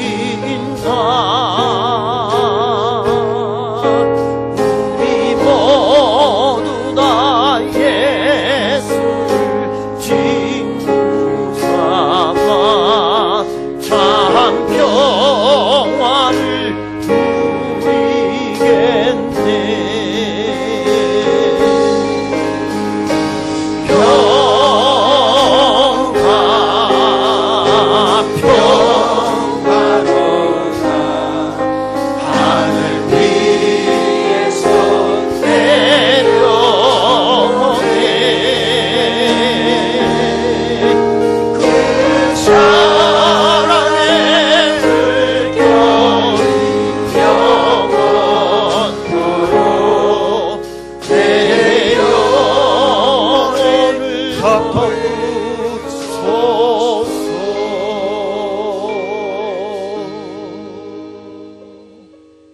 내 사랑하는 아들아,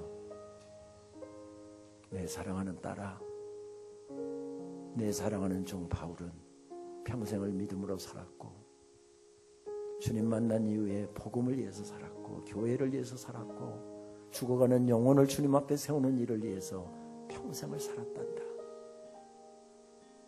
그리고 그의 노년의 남은 인생까지도 복음을 위해서 드리려고 지금 죽음의 길을 걸어가고 있었단다. 그런데 갑작스럽게 일어난 광풍을 만나 죽을 것 같은 고초를 당하며 10나흘 동안 먹지도 못하고 자지도 못하였단다. 그 죽을 것 같은 자리, 사망의 자리에 내 사랑하는 종을 내가 홀로 내버려 두었겠느냐. 내가 그곳에도 함께 있었고 내 사랑하는 종은 그것을 알고 다시 내 품으로 다시 말씀 앞으로 달려나왔단다. 그리고 그곳에 믿음의 꽃대를 세우고 기도의 꽃대를 세우고 예배의 꽃대를 세우고 찬양의 꽃대를 세우고 그리고 주신 말씀 받고 벌떡 일어났단다. 그렇게 말씀 붙잡고 그가 걸어갔을 때 그의 자녀들이 살아나고 그의 친구들이 살아나고 그의 부모들이 살아나고 그의 형제들이 살아나고 그의 이웃들이 살아나는 놀라운 역사가 일어났단다. 이 땅에 험한 길 가는 동안 메마른 땅을 걸어가도 내가 너를 물된 동산과 같이 만들어줄 것이니 살아있고 충만한 한 사람, 그래서 하나님의 영광이 되는 사람 네가 좀 되어줬으면 좋겠다. 들려주시는 말씀을 받고 주님, 하나님의 영광이 되는 사람, 하나님의 기쁨이 되는 사람 내가 되겠습니다. 올 한해 내가 그러한 사람이 되기 위해서 발버둥치며 달려가겠습니다. 그렇게 이를 악물고 다짐하고 그렇게 살기 위하여, 그렇게 행하기 위하여, 그렇게 실천하기 위하여 삶의 자리로 나아가는 이 하나님의 어여쁘고 사랑스럽고 곱기만 한 주님의 자녀들 머리머리 이해와 주님의 몸된 교회 이해, 우리 주님 예수 그리스도의 은혜와 하나님 아버지의 크신 사랑하심과 성령님의 교통하심이 이제로부터 영원토록 함께 계시기를 축원하옵나이다. 아멘.